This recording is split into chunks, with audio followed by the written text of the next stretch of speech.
La nuit tombe sur Paris, apportant avec elle un froid mordant qui pousse même les plus résistants à chercher refuge. Les rues, habituellement animées, ont commencé à se vider, ne laissant derrière elles que ceux qui n'avaient nulle part où aller.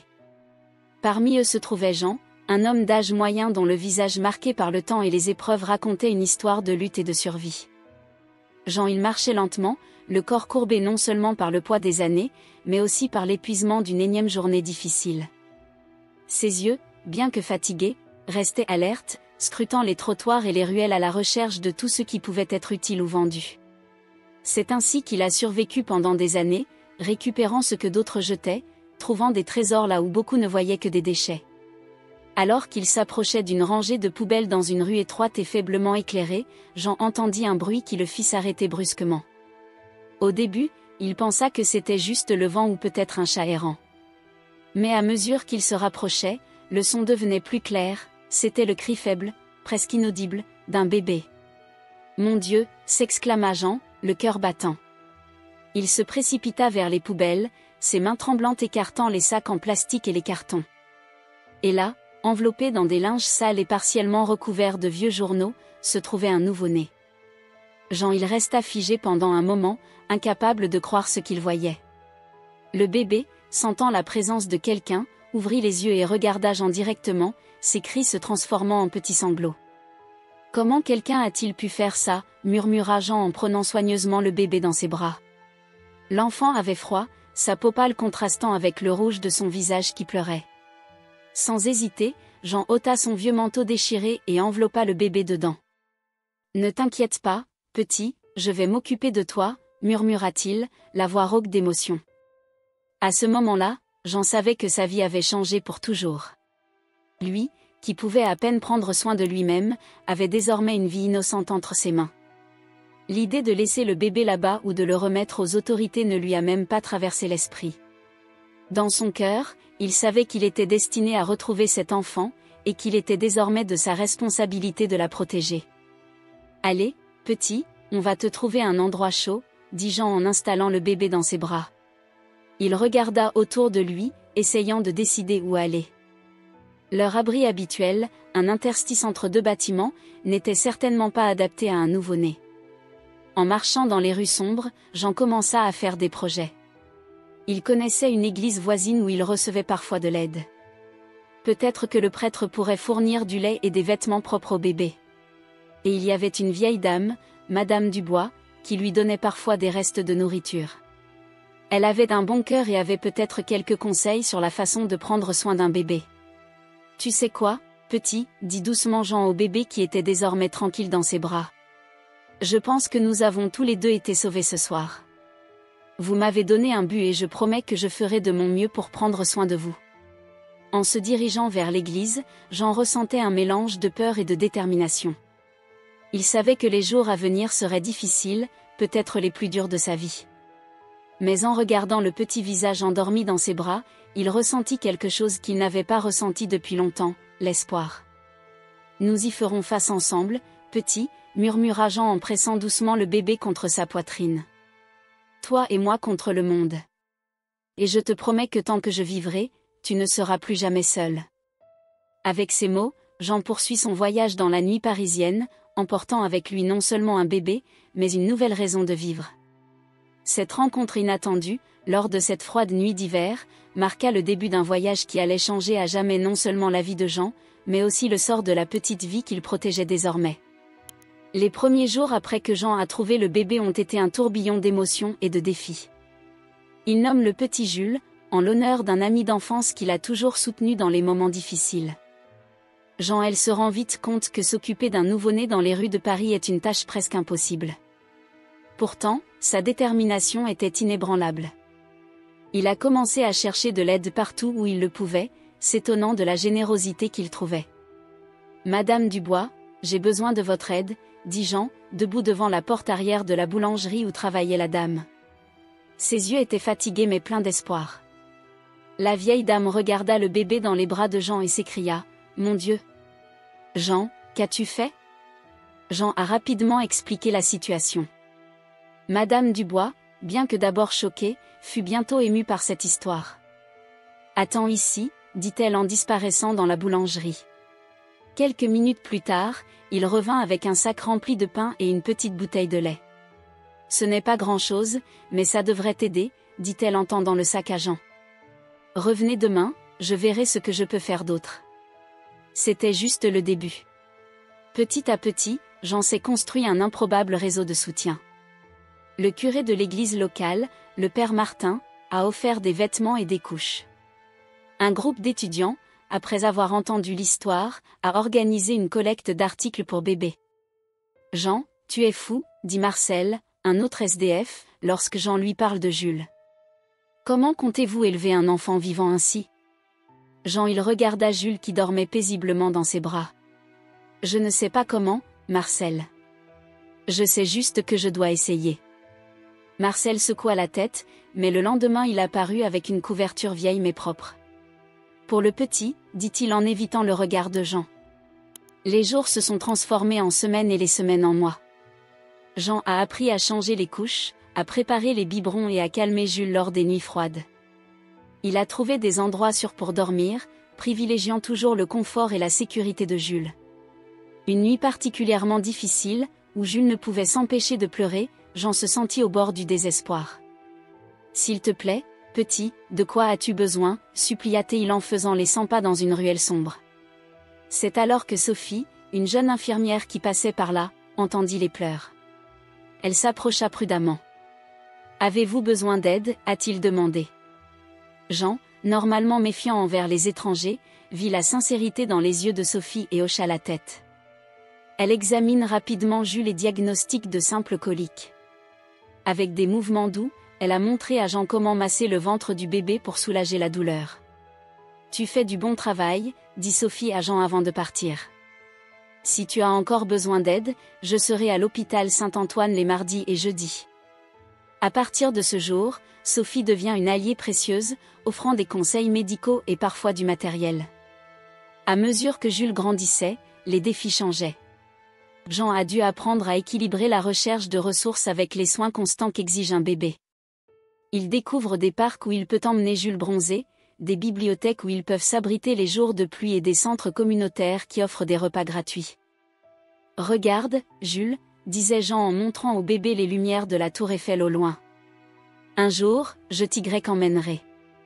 Nous verrons tout Paris ensemble. » Malgré les difficultés, Jean a ressenti une joie qu'elle n'avait jamais connue auparavant.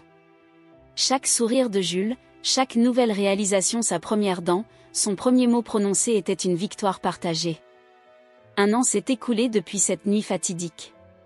Jean, assis sur un banc de parc avec Jules sur ses genoux, réfléchissait à tout ce qu'ils avaient vécu.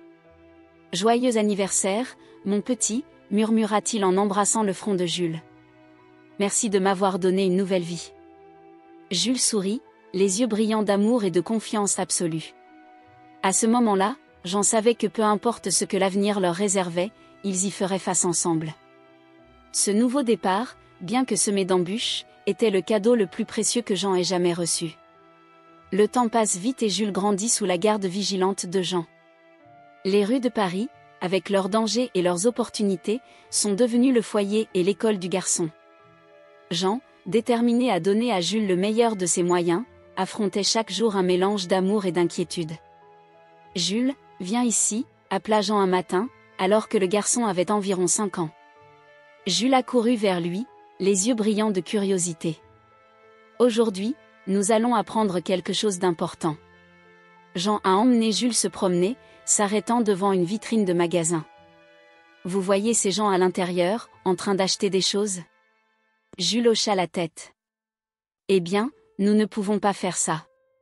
Mais cela ne veut pas dire que nous pouvons prendre ce qui ne nous appartient pas, compris ?» Jules fronça les sourcils, essayant de traiter l'information. « Mais pourquoi ne pouvons-nous pas l'acheter, papa ?» Jean il soupira, cherchant les mots justes. « Parce que nous n'avons pas d'argent, mon petit. Mais cela ne nous rend pas moins importants. N'oubliez jamais, notre honnêteté est la chose la plus précieuse que nous ayons. » Ces leçons de morale étaient fréquentes. Jean savait que la vie dans la rue pouvait facilement corrompre un enfant et il était déterminé à protéger autant que possible l'innocence de Jules. À mesure que Jules grandissait, Jean trouva des moyens créatifs de l'éduquer. Ils utilisaient des panneaux de signalisation pour enseigner la lecture, des voitures qui passaient pour enseigner les couleurs et les pièces de monnaie qu'ils gagnaient occasionnellement pour enseigner les mathématiques de base. Un après-midi, alors qu'ils cherchaient un endroit où passer la nuit, ils rencontrèrent un groupe d'autres sans-abri. Parmi eux se trouvait Marie, une femme âgée au sourire bienveillant. « Quel beau garçon !» s'exclama Marie en regardant Jules. « Comment t'appelles-tu, petit ?»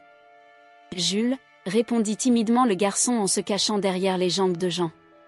Marie sourit. « Tu sais, Jules, j'étais professeur. Si ton père me le permet, je peux t'apprendre quelque chose. » Jean était ravi de l'offre. « Ce serait merveilleux, madame. » « Merci beaucoup. » Jules a donc commencé à suivre des cours improvisés avec Marie. Elle a utilisé des morceaux de fusain pour écrire sur des morceaux de carton, lui apprenant ainsi les bases de la lecture et de l'écriture. Mais tout n'a pas été facile. Les rues avaient leurs dangers et Jean était toujours aux aguets. Une nuit, alors que Jules avait environ 8 ans, ils furent approchés par un groupe de jeunes hommes agressifs. « Eh, mon vieux, qu'est-ce que tu as à nous donner ?» crie l'un d'eux en poussant Jean. Jean il plaça Jules derrière lui, le protégeant. « S'il vous plaît, nous n'avons rien. Laissez-nous tranquilles. » La situation semblait sur le point de s'aggraver lorsqu'un policier est apparu, provoquant la dispersion rapide du groupe. Jean poussa un soupir de soulagement, mais l'incident le laissa secoué. « Jules, a-t-il déclaré plus tard dans la soirée, le monde peut être dangereux. Mais rappelez-vous que la violence n'est jamais la solution. Il existe toujours une issue pacifique, même si nous ne pouvons pas la voir tout de suite. Malgré les difficultés, il y a eu aussi des moments de joie. » Jules adorait écouter les histoires que Jean lui racontait tous les soirs avant de se coucher. Des histoires de rois et de reines, d'aventuriers courageux et parfois, subtilement, des histoires de personnes qui ont surmonté de grandes difficultés. Un jour, alors que Jules avait 10 ans, ils étaient assis au bord de la Seine, regardant passer les bateaux. « Papa, » dit Jules d'une voix sérieuse, « pourquoi vivons-nous comme ça? Pourquoi ne pouvons-nous pas avoir un foyer comme les autres ?» Jean il sentit son cœur se serrer. Il savait que ce jour viendrait. « Jules, la vie n'est pas toujours juste. Mais ce n'est pas l'endroit où nous vivons, c'est la façon dont nous vivons.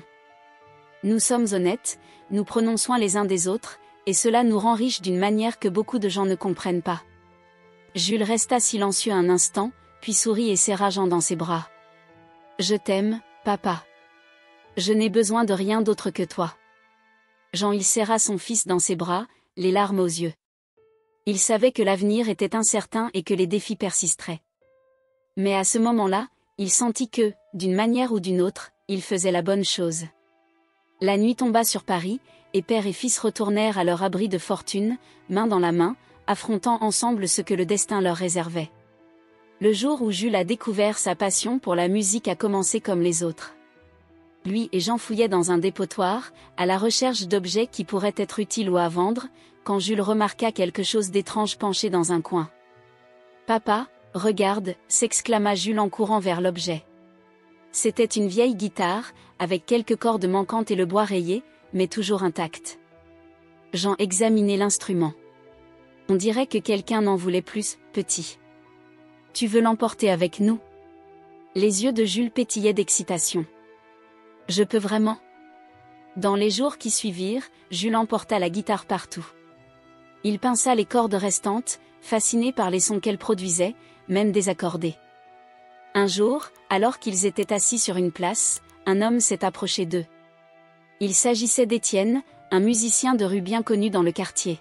« Eh, gamin, » dit Étienne en souriant. « Je vois que tu as une guitare là-bas. Peux-tu en jouer ?» Jules secoua la tête, un peu gêné. « Non, monsieur. Mais j'aimerais apprendre. » Étienne regarda Jean, qui hocha la tête en signe d'approbation. « Eh bien, et si je t'apprenais quelques notes de base ?» Ainsi commence le parcours musical de Jules. Étienne, impressionné par l'enthousiasme du garçon, se met à lui donner des cours improvisés à chaque rencontre. Jean regardait avec fierté son fils absorber avec impatience chaque information. « Papa, écoute !» s'écria Jules un après-midi, quelques semaines plus tard.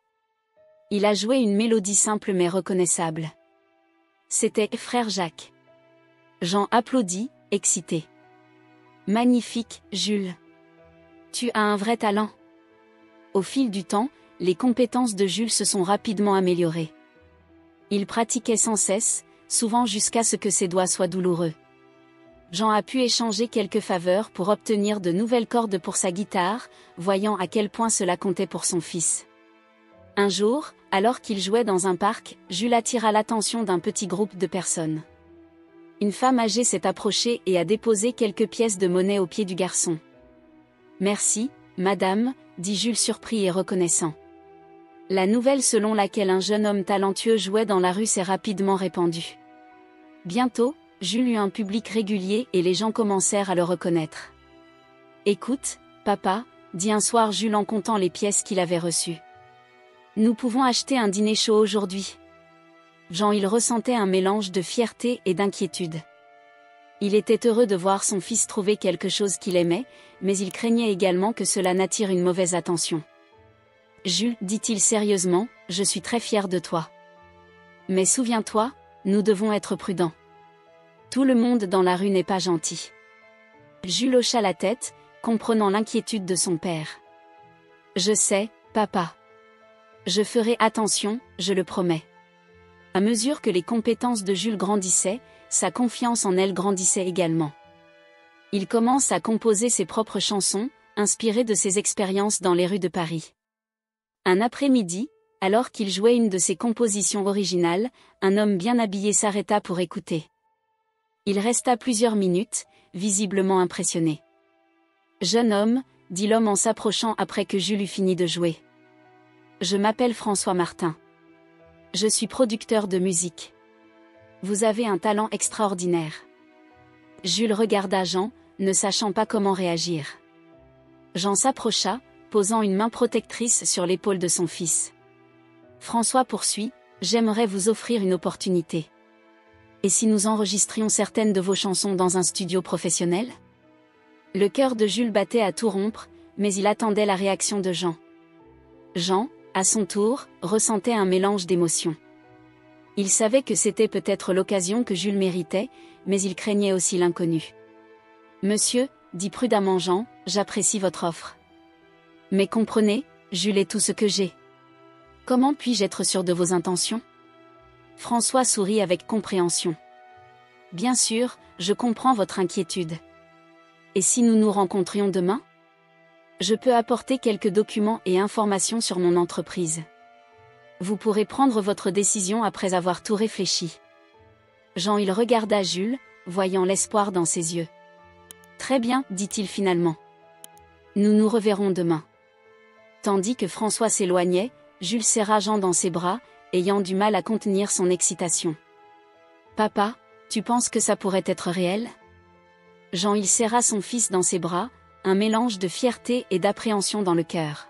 « Je ne sais pas, mon petit.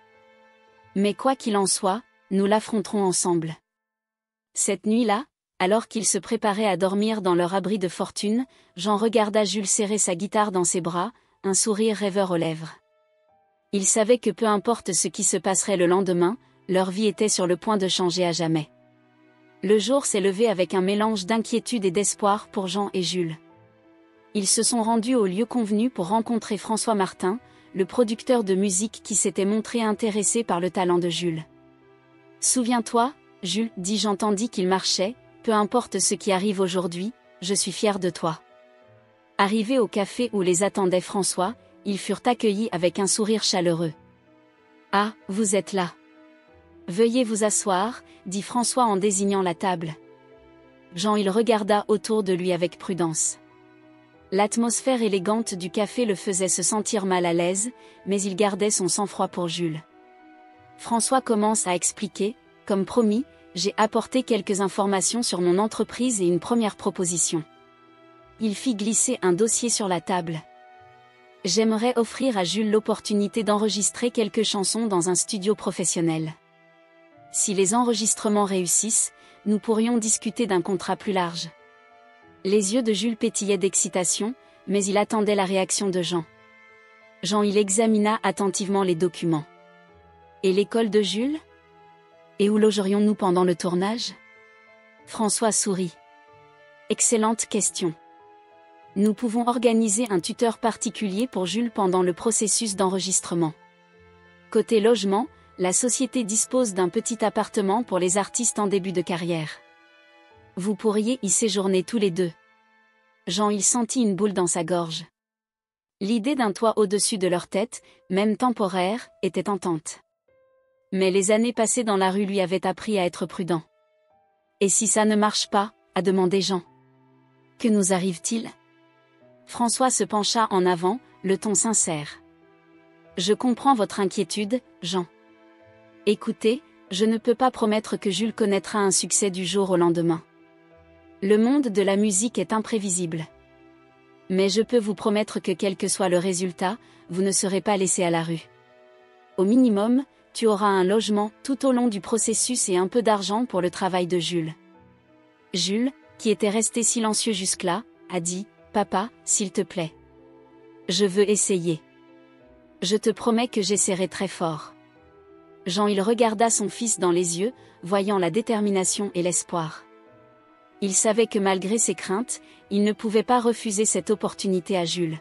« Très bien, dit Jean finalement. Va-m'au tantard. » Le visage de Jules s'éclaira d'un sourire radieux, et même Jean ne put s'empêcher de sourire. Les jours qui suivirent furent un tourbillon d'activités. Jean et Jules furent emmenés dans le petit appartement qui serait leur résidence temporaire. C'était modeste, mais pour eux, cela ressemblait à un palais. « Papa, regarde. Un vrai lit », s'exclama Jules en sautant sur le matelas moelleux.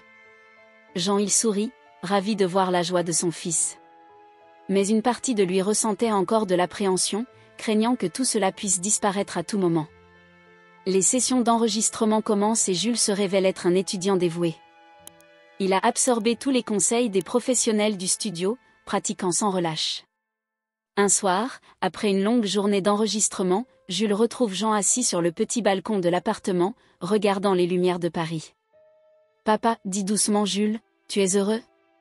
Jean il attira Jules contre lui et le serra dans ses bras. « Bien sûr que oui, mon petit. Je suis si fier de toi. » « Mais quoi, papa ?» Jean il soupira. « J'ai peur, Jules. Peur que tout cela se termine, que nous retournions dans la rue. Peur de ne pas pouvoir te protéger dans ce nouveau monde. » Jules serra Jean très fort dans ses bras.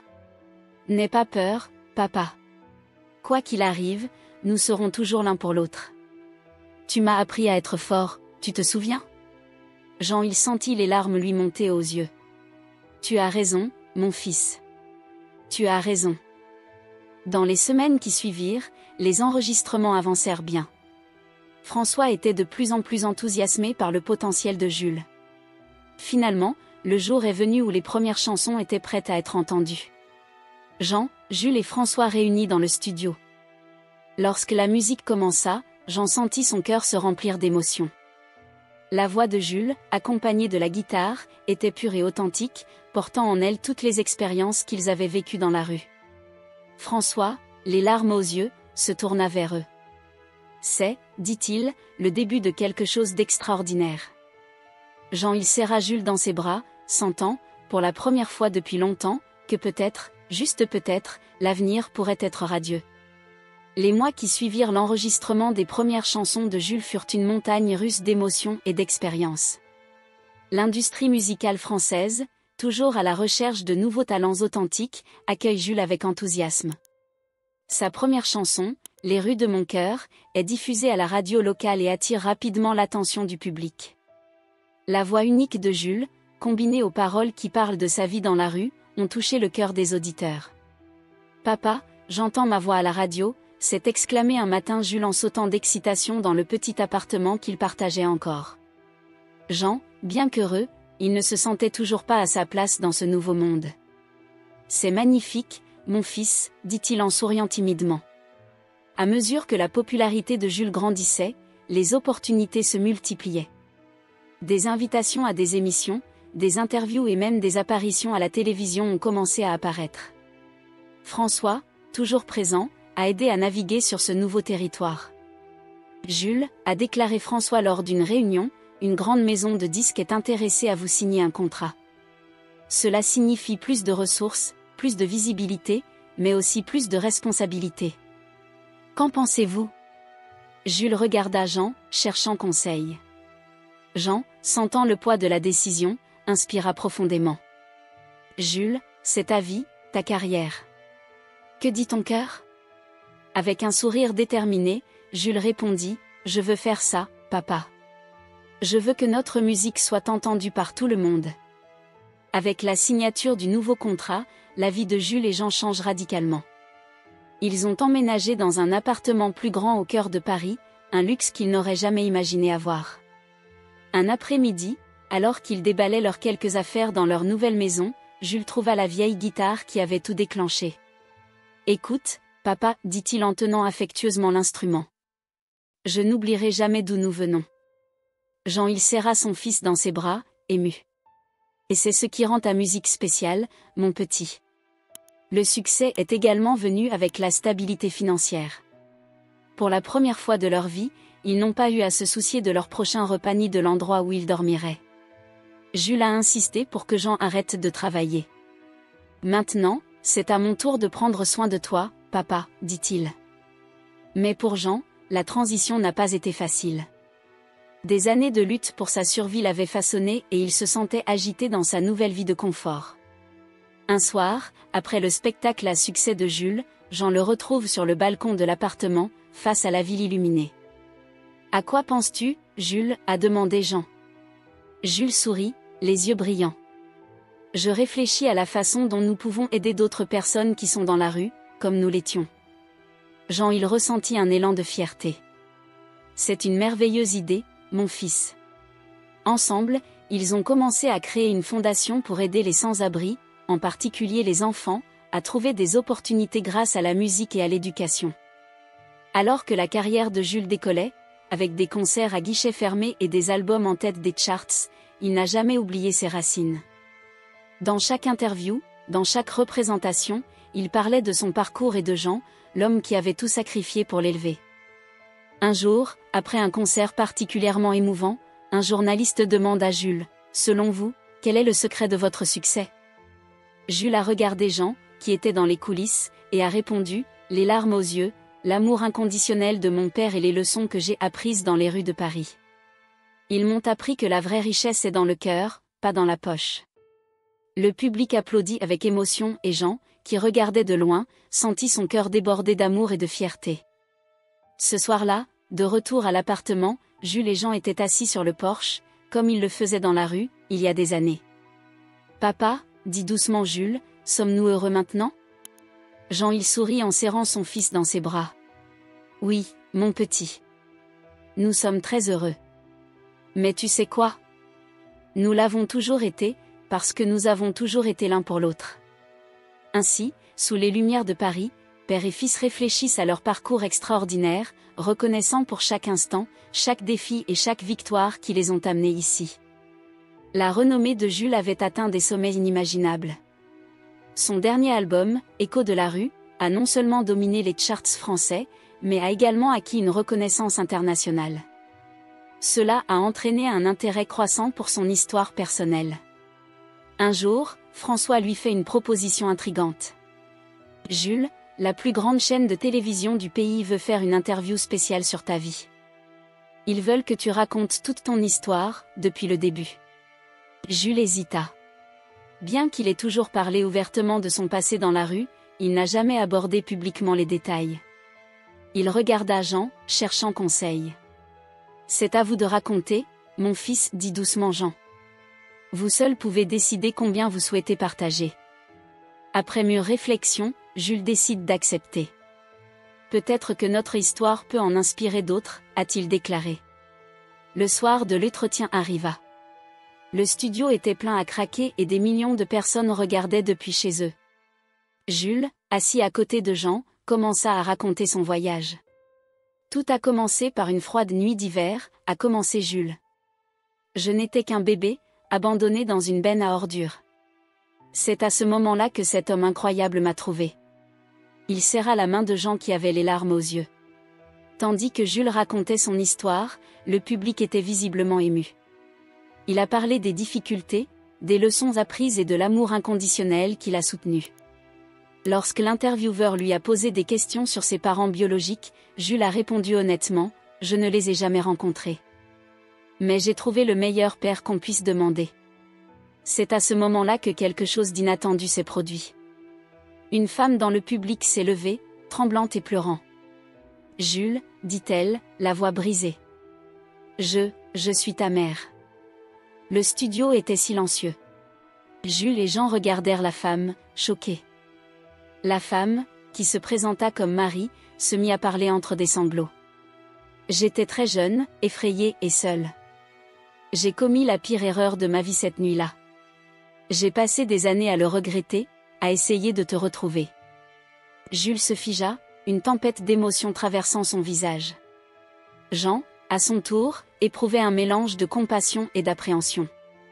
L'intervieweuse, se remettant de sa surprise, a demandé à Jules, « Que ressentez-vous en ce moment ?» Jules inspira profondément, regardant tour à tour Jean et Marie. « Je ne sais pas. C'est beaucoup à traiter. » Jean, toujours protecteur, intervint, « Peut-être serait-il préférable que nous poursuivions cette conversation en privé. » Dans les jours qui suivirent, la nouvelle explosa dans les médias. Jules, Jean et Marie se sont retrouvés dans un environnement plus calme pour discuter. Marie a raconté son histoire, la grossesse adolescente, la peur, la décision désespérée et les années de regrets qui ont suivi. « Quand je t'ai vu à la télévision en train de chanter, je l'ai tout de suite su.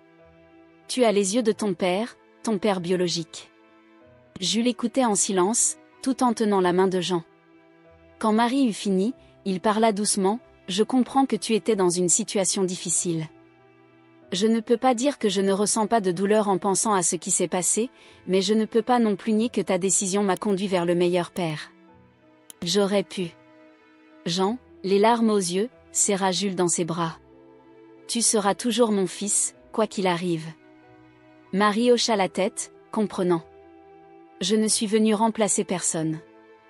Je voulais juste que vous sachiez la vérité et que, si possible, vous ayez la chance de le rencontrer. » Dans les mois qui suivent, Jules s'efforce de bâtir une relation avec Marie tout en gardant Jean au centre de sa vie. Il en a découvert davantage sur ses origines, complétant les pièces du puzzle de son identité. Cette révélation a inspiré Jules à écrire un nouvel album, Racine et elle, qui explore les thèmes de l'identité, du pardon et de la nature de l'amour familial. Dans une interview à propos du nouvel album, Jules a déclaré « Mon histoire prouve que la famille, ce n'est pas que le sang. C'est l'amour, c'est le choix, c'est l'engagement. Jean m'a appris cela chaque jour de ma vie. » Ainsi, Jules a continué son voyage, avec maintenant un nouveau chapitre de son histoire, mais toujours avec Jean à ses côtés, l'homme qu'il a trouvé cette nuit froide et a changé leur destin pour toujours.